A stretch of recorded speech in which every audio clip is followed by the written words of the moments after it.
Welcome to this series. You may be wondering, what am I doing on this map? And also, why is this not a gaming video? So, this is going to be Wednesday's video. What it is, it's going to be mapping related.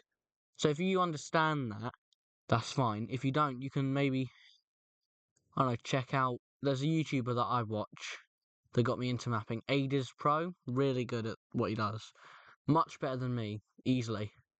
I don't know how he gets rid of this stuff. Magic, I say.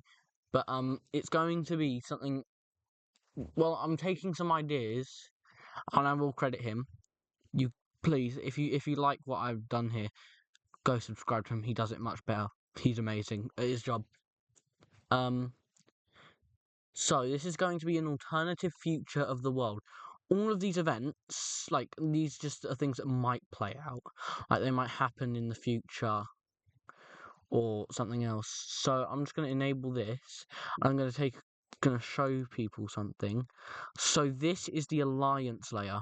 So blue is NATO. Green is CSTO. I haven't fully coloured everything in because I was rushing a bit. The yellow is the Rio Pact, which includes the United States.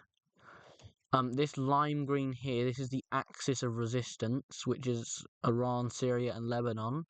And then we have the Gulf Shield, or Arab League Defense Force. I'm not sure which one. I think it's the Gulf Shield, with Saudi Arabia, Kuwait, Qatar, UAE, and Oman. So that's going to be important later on. But right now, we're going to focus on what's going on right here in Ukraine. So, as we know, Ukraine is currently kind of at war with Russia. So, to make this a possibility, Russia is going to begin ramping up its invasion of Ukraine. And it's going to start taking land rapidly. I know this is not good. I know this would not happen because the West would 100% send so much resources into Ukraine, but it's just a hypothetical. So they start making a big bulge to head towards Kyiv, and then they restart their operations up in the north again. And they obviously have troops stationed in Belarus, so they begin to do that. They are now attempting to capture Kyiv, and they complete an encirclement up here, which captures around 10,000 troops. And Kyiv lies right about here, like somewhere there, within this area. So they're going to start to push towards Kyiv.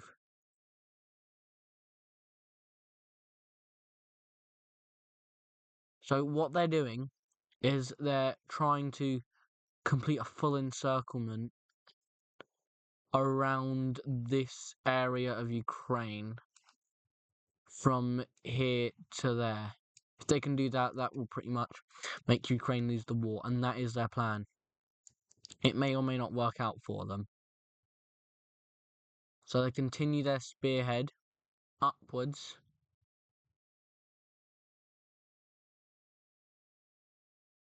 cutting off lots of Ukrainian troops and reaching Kyiv.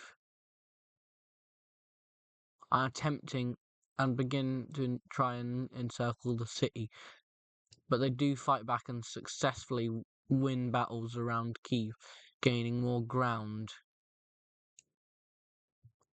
And also the troops over here all consolidate into one area right here, and they push through the spearhead, cutting it in half. And they all escape this area to go defend Kyiv and the rest of Ukraine. So Russia begins rapidly rampaging through the land, capturing all of this territory. Then next a naval landing is made in Odessa and the city is captured. Probably about a month later, considering how much troops Russia's put into Ukraine at this point. They have crossed the AdizzPro River, which is a river that runs somewhere like through here. like something like that. And Russia slowly but surely begins to capture even more of Ukrainian land. It has probably just reached 2026 at this point, but I'm not going to give an exact timeline because that's lots of effort. Also, the alliance map, because it's on a different layer, I'll have to update it every time. So that's going to be a challenge. And eventually Kyiv is encircled and the city is captured. Zelensky is able to flee to whatever Lviv is. I don't know how to pronounce it, which is like within this area right here. So Russian troops begin to make very fast progress, speeding through land, with all the troops going into western Ukraine. Them making massive progress. And eventually Ukraine decides that it will give up its sovereignty to prevent World War III because there is troops stationed all across this border and up here. All across those borders, Ukraine decides it will surrender, with all important government officials of Ukraine's government being evacuated before this. So, we're going to take a look at a peace treaty, what Russia has done with Ukraine. So, what has happened is Russia is expanded all the way to the Dnipro River. And they have more plans. Moldova is going to suffer a rebellion with a small area called Transnistria, which they will actually win the rebellion, taking this territory. I know this isn't what they claim as a country. They're not technically a country as they're not called one by the UN. They're more of a rebellious region, but they successfully gain independence from Moldova after a battle.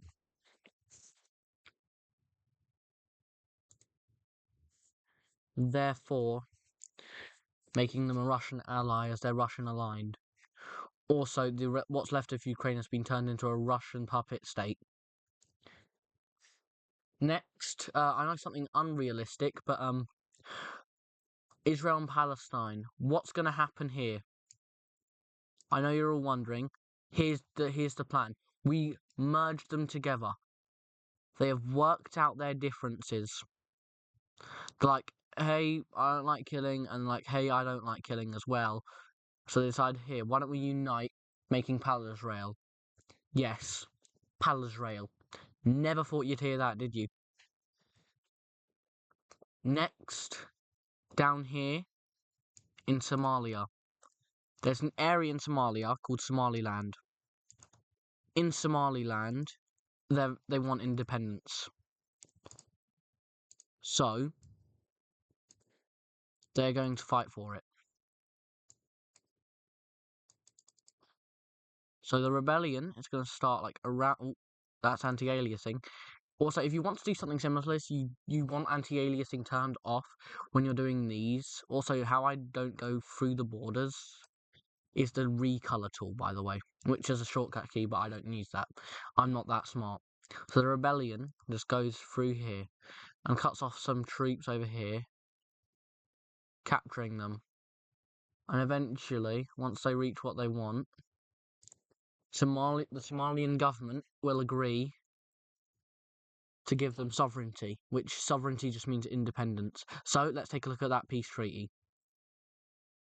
So, with Somaliland gaining independence, Somaliland doesn't have a direct person. Like, for example, China and Russia is the east, and the US and Europe are the west.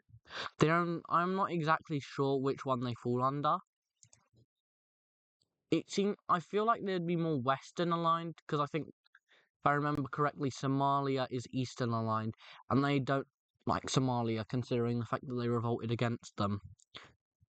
So that would make sense if they're western aligned. So, here's a big thing. So Russia and Belarus, after the Ukrainian war, they'd form like some kind of political union, which they'll merge together. Oopsie, I need to change the colour there. And they're going to form a political union, creating a new country that's literally just Russia and Belarus, called Greater Russia, which is yep, pretty big at this point. Oh well, I missed some stuff. Oh well, it's not like the world's gonna blow up if that happened.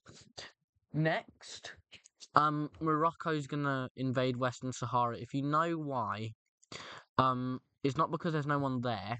It's because I'm not sure how to explain it, but they exist, but they also don't exist. They're pretty much just desert. They barely, I think they have a military. Fun fact, Iceland doesn't have a military.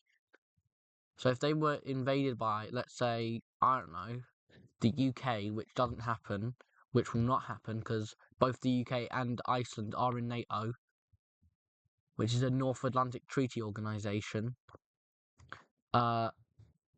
they would have to declare war on everyone in NATO, which is this. As you can see, the map right here has not been updated. I'll update this in my own time between videos.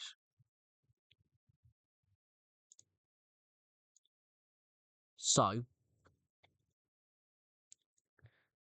Morocco pretty much just annexes Western Sahara because of the fact that Western Sahara is just like no military. Literally none. There's probably like 10 people there that have a military. And also something recent, as I'm recording this in 2025, Trump is still not elected, so we don't know what's going to happen with what he wants with the Ukraine war. I don't know what he wants. But something else, we have a new country. Bougainville, which is this island right here. It's a island from Papua New Guinea, which is this place right here. And yeah, they've gained independence. They would be granted it by the end of 2027. We're going to say it's like mid 2027 right now. And the final event of the video is it's related to Russia. Yes, related to Russia. Yes, they're the aggressor. Oopsie. Oh, I missed a bit. Okay, that can wait. We're just going to ignore that for now because it's not that relevant. I'll fix that in a second. So there's two areas. What? So there's two areas in Georgia that want independence, and they're Russian aligned. So these two areas are going to declare independence, which they are right here, and they're going to unite with Russia, as they say. So, because Russia recognizes their independence, they're going to put troops into those areas because they say it's their areas, and Georgia says they've put troops into their territory illegally, which is technically true because the UN does not officially recognize these two nations as proper nations, and Russia can't just annex them because they think it's theirs. So, Georgia has no choice but to kind of go into these lands. And, you know, there's Russian troops there. So, Georgian troops end up killing Russian troops. One thing leads to another, and Russia invades Georgia, which, yeah, I think you can tell where this is going. Ooh. Sorry, Georgia. That's gonna hurt. So, let's take a look at this final peace treaty for this video. So, I think you can guess what happened. Yep, Russia annexed Georgia. It's almost like they're trying to reform the Soviet Union. It's almost like they're going to unite with Ukraine and Moldova, and then they're going to try and take over the world. It seems awfully suspicious. There seems to be an imposter amongst us. I don't know why I said that. What is wrong with me? Okay, so this is going to be the end of the video, but quickly I'm going to recap. So, Russia finished off Ukraine. What else? Transnistria gained independence. Russia and Belarus united. Russia invaded Georgia and annexed all of Georgia. Morocco got Western Sahara. Bougainville gained independence. And Palestine and Israel united, because I said so. And I don't want... The reason why I done that is because if I had, let's say, Israel win the war over Palestine, people that want Palestine to be a sovereign nation would be mad. And then vice versa. If I done the opposite, the same thing would happen. So, I hope you enjoyed watching. I know this is different, but I'm very passionate about mapping. So I hope you enjoy it. And this is going to be an ongoing series that will last for a while, I'm expecting. So, thank you for watching, and goodbye.